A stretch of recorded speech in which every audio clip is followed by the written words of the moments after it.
Tataya ka ba? Or kaya po kayo ay may negosyo. Ito ang inyong dadasalin bago umalis ng bahay po ninyo. Kung ikaw ay tataya or kaya po kung ikaw po ay may negosyo para magkaroon ka ng malaking benta. Pero isusulat nyo muna ito kung mananaya ka. Ang numero 1 hanggang 55.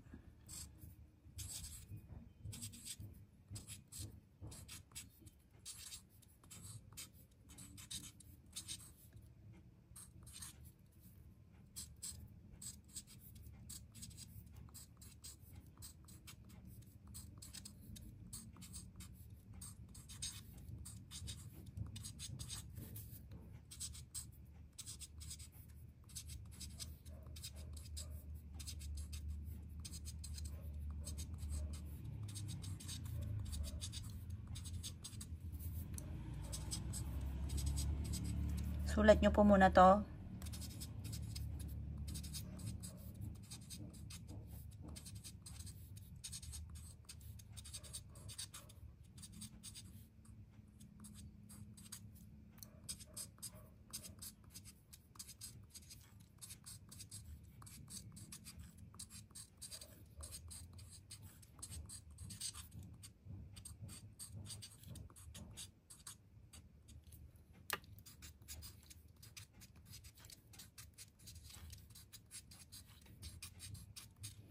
Yan. At pagkatapos ay isulat nyo po dito ang numero na alaga po ninyo. Eto, halimbawa lang po ito.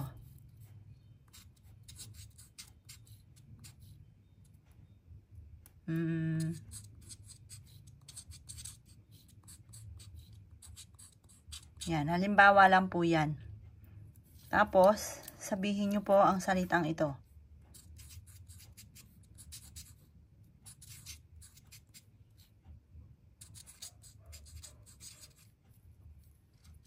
Di po yan, di.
Yan, isulat nyo po yan mga boss ha.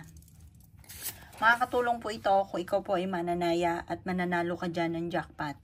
Basta focus ka lamang bago ka tumaya, sambitin nyo po ito, etong salitang ito, at yung numerong yan ang aalagaan po ninyo. Proven po ito. Ilagay ito sa ilalim ng inyo pong unan or sa may altar po ninyo.